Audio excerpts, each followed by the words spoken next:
এই সত্য ঘটনা ভারতের উত্তরবঙ্গের একটি ছোট্ট গ্রামে ঘটেছিল। কাহিনী বর্ণনাকারী হলো সুমন চক্রবর্তী, গ্রামের একজন স্কুল শিক্ষক। প্রতিদিন সন্ধ্যায় তিনি স্কুল শেষে হেঁটে বাড়ি ফিরতেন। তার বাড়ি যাওয়ার রাস্তাটি ছিল নির্জন এবং সেই পথের মাঝেই ছিল এক পুরনো শ্মশান। শ্মশানটি নিয়ে গ্রামে নানা ধরনের গুজব ছিল। কেউ বলতো সেখানে অশুভ শক্তি বাস করে, কেউ আবার বলতো রাতের বেলায় শ্মশানের কাছাকাছি গেলে অদ্ভুত আওয়াজ শোনা যেত। সুমন এসব গল্পকে কখনো গুরুত্ব দেয়নি। তিনি বিশ্বাস করতেন এগুলো স্রেফ মানুষের মন গড়া কল্পনা। একদিন সন্ধ্যায় স্কুল ছুটি হতে দেরি হয়ে যায়, রাত 8টা বাজে। গ্রামের রাস্তা তখন একেবারে ফাঁকা।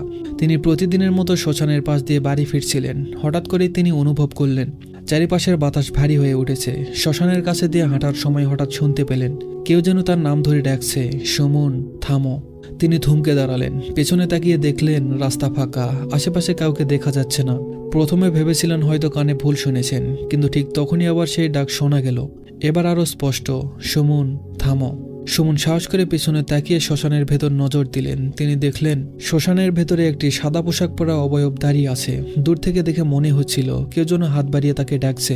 তিনি হতবাক হয়ে গেলেন, ভয় পেয়ে পা বাড়ানোর চেষ্টা করলেন, কিন্তু তার পা এক জায়গায় আটকে গেল, যেন কেউ তাকে থামিয়ে রেখেছে।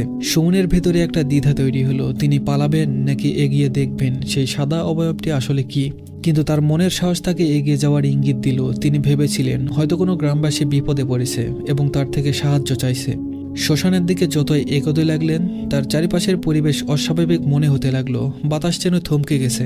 চারিদিকে এক নিস্তব্ধতা, দূরে কুকুরের হালকা চিৎকার আর ঝিঝি পোকার আওয়াজ ছাড়া আর কোনো কিছুই শোনা যাচ্ছিল না। শ্মশানের দরজায় পৌঁছে সুমন দেখলেন সেই সাদা অবয়বটি অন্ধকারের মধ্যে এক জায়গায় স্থির হয়ে দাঁড়িয়ে আছে।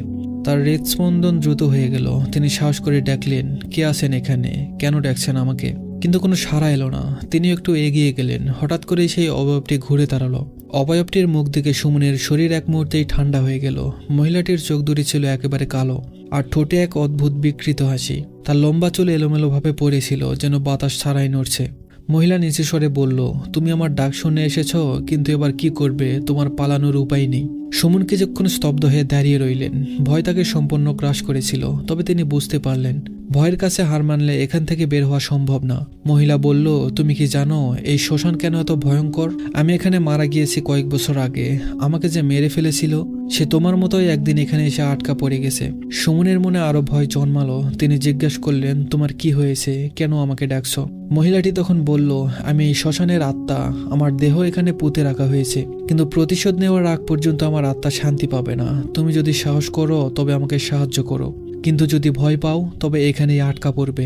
সুমন বুঝতে পারলেন তার সামনে দুইটি পথ, হয় তিনি ভয়কে জয় করবেন এবং মহিলার রহস্য সমাধান করবেন, অথবা এখানেই তার জীবনের শেষ হবে। তিনি ধীরে ধীরে বললেন, আমি তোমাকে সাহায্য করব, কিন্তু কি করতে হবে? মহিলাটি একটি নির্দেশ দিল, যা শুনে সুমনের শরীর আরো একবার কেঁপে উঠল। তাকে শ্মশানের ভেতরে থাকা একটি পুরনো কুয়াতে নামতে হবে এবং সেখানে একটি পুঁতে রাখা বক্স খুঁজে বের করতে হবে। সুমনের সাহস এবার তার একমাত্র ভরসা। শ্মশানের ভেতরকার অন্ধকারে দাঁড়িয়ে তিনি নিজেকে শক্ত করলেন। ভয়কে দূরে সরিয়ে কুয়াটির দিকে এগিয়ে গেলেন। চারিপাশের পরিবেশ এমন অস্বাভাবিক ঠান্ডা ছিল যে মনে হচ্ছিল সেখানের সময়ও থেমে গেছে। কুয়াটি ছিল খুবই পুরাতন, তার চারপাশে ছেঁড়া লতা আর শিকড় জড়ানো। সুমন প্রথমে হাতের টর্চ লাইট দিয়ে কুয়ার ভেতর তাকালেন। অন্ধকারে অতল গহ্বরে কিছু দেখা যাচ্ছিল না। সেই সাদা পোশাক পরা মহিলা পেছন থেকে ফিসফিস করে বলল, ভয় পেও না, বক্সটা নামার পরেই পাবে, তবে সাবধান, তোমার মনে কোনো সন্দেহ যেন না আসে। সুমন ধীরে ধীরে কুয়ার মধ্যে নামতে শুরু করলেন। প্রতিটি ধাপ তাকে আরো বেশি ভয় ধরিয়ে দিচ্ছিল। মনে হচ্ছিল কুয়ার গভীরতা যেন শেষ হচ্ছে না। তার মনে প্রশ্ন উঠল, এটা কি ফাঁদ? যদি মহিলা তার ক্ষতি করতে চায়? অবশেষে সুমন কুয়ার নিচে পৌঁছালো। টর্চের আলোয় দেখলেন নিচে একটা কোনায় একটা ছোট্ট কাঠের বক্স পড়ে আছে। বক্সটি খুবই পুরনো এবং ধুলাই মাখা। তার চারপাশে সাপের মতো শিকড় জড়িয়ে আছে। সুমন সেই বক্সটি তুলে নিলেন। ঠিক তখনই শ্মশানের উপরে থেকে মহিলার গলা শোনা গেল, বক্সটা খুলে ফেলো না, উপরে নিয়ে আসো। বক্সটা নিয়ে উপরে আসার পর সুমন মহিলার সামনে তা রাখলেন। মহিলা একবার এক অদ্ভুত হাসি হাসলো। সে বলল, তুমি আমাকে মুক্তি দিয়েছ সুমন। আমি কয়েক বছর ধরে এই শ্মশানে বন্দী ছিলাম। এই বক্সে ছিল আমার আত্মার টুকরো। আমাকে হত্যার পর আমার খুনিরা এখানে এটি লুকিয়ে রেখেছিল। সুমন জিজ্ঞাসা করলো, তোমার খুনি কারা? আমি কিভাবে তাদের শাস্তি দিব? মহিলা এক দীর্ঘশ্বাস ফেলে বলল, আমার খুনিরা তোমার গ্রামে আছে। তাদের প্রতিশোধ নেওয়ার জন্য আমার আর সময় নেই। তুমি শুধু এই বক্সটি নদীতে ফেলে দাও, তাহলেই আমি চিরতরে মুক্তি পাবো। সুমন বক্সটি নিয়ে শ্মশান থেকে বেরিয়ে এলেন। তিনি পরের দিন ভোরে গ্রামের পাশে নদীটিতে বক্সটি ফেলে দিলেন। নদীর স্রোতে বক্সটি ভেসে যাওয়ার সময় তার কানে মহিলার কণ্ঠে ভেসে এলো, ধন্যবাদ সুমন, তুমি আমাকে মুক্তি দিয়েছো, আমি এখন শান্তি পাবো। সুমন এরপর কখনো সেই শ্মশানের পাশ দিয়ে যায়নি, কিন্তু তার মনে আজও এক প্রশ্ন ঘুরপাক খায়, তাকে যদি মহিলাটি সত্যি মুক্তি চেয়ে ডাকত, তবে এত বছরে তিনি কেন অন্য সাহায্যকারীকে খুঁজে পেলেন না? কাহিনীটি তার মধ্যে চিরকাল এক গভীর রহস্য হয়ে থেকে গেল। শ্মশানটি আজও গ্রামের ভয়ঙ্কর গল্পের কেন্দ্রবিন্দু, তবে সুমন সেই রাতের ঘটনা কাউকে পুরোপুরি বুঝিয়ে বলতে পারে না। তো এই ছিল আজকের আমাদের দ্বিতীয় গল্প। আশা করি গল্পটা আপনাদের ভালো লেগেছে। গল্পগুলো ভালো লাগলে অবশ্যই কমেন্ট করে জানাবেন, আর আমাদের চ্যানেলটা সাবস্ক্রাইব করে দিবেন। তো চলুন বেশি দেরি না করে আজকে তৃতীয় গল্পটা শুরু করা যাক। মায়ের সাথে ঘটে যাওয়া ভয়ঙ্কর অভিজ্ঞতা। আমার বয়স তখন 10 বছর। বয়স কম হলেও বেশ কিছু বিষয় বুঝতাম। আমাদের গ্রামে তখন বিদ্যুৎ ছিল না। রাতের গরম সহ্য করার জন্য জানালা খুলে ঘুমানো ছাড়া আর কোনো উপায় ছিল না। সেই সময়টা ছিল আমের মৌসুম। আমরা ছোটরা প্রতিদিন সকালে আম কুড়ানোর খেলায় মেতে উঠতাম। একদিন ভাবলাম মায়ের সাথে ভোরে আম কুড়াতে যাব। মা আমাকে আগেই বলেছিল খুব ভোরে নানির সাথে নামাজ পড়ে আম কুড়াতে যাবে। আমি বললাম আমাকে কিন্তু ডাক দিও, মা কথা দিয়েছিল। সেই রাতে শুয়ে পড়লাম। মাঝরাতে আচমকা মনে হলো মা আমার পাশে থেকে উঠে গেছে। আমি তাড়াতাড়ি উঠে তার পিছু নিলাম। মা বাড়ি থেকে বেরিয়ে যাচ্ছিল। আমি ডাক দিলাম। মা হাতের ইশারায় আমাকে তার সাথে যেতে বলল। চাঁদের আলোয় চারপাশ ঝলমল করছিল। পরিবেশ ছিল গা ছমছমে। মা যেন অদ্ভুতভাবে অনেক বেশি আম কুড়াচ্ছিল। আমি কিছুতেই তেমন পাচ্ছিলাম না। তার চুপ থাকা এবং একটু কম কথা বলায় অস্বস্তি লাগছিল। হঠাৎ খেয়াল করলাম মা কবরস্থানের দিকে যাচ্ছে।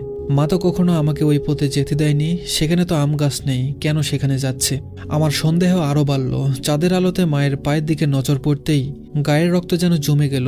আমি দেখলাম তার পা মাটি থেকে বেশ কয়েক হাত উপরে ভাসছে। মা হাঁটছে না, ভেসে যাচ্ছে।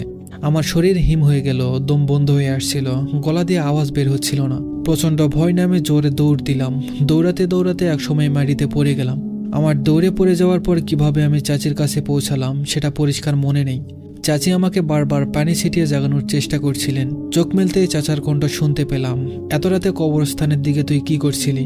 আমি সারা শরীরে ভয় নিয়ে বললাম, মায়ের সাথে আম কুড়াতে গেছিলাম। চাচা অবাক হয়ে বললেন, তোর মা তো ঘুমিয়ে আছে।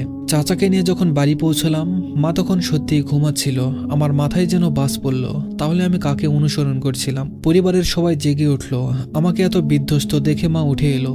তখন আমি কেঁদে কেঁদে সব খুলে বললাম। মা বিস্মিত এবং আতঙ্কিত হয়ে গেল। তিনি বললেন, আমারও এমন অভিজ্ঞতা হয়েছে একবার। সেবার আমি ভোরে নানির সাথে আম কুড়াতে গিয়েছিলাম। কবরস্থানের কাছাকাছি পৌঁছে দেখি কেউ যেন ফিসফিস করে আমার নাম ধরে ডাকছে।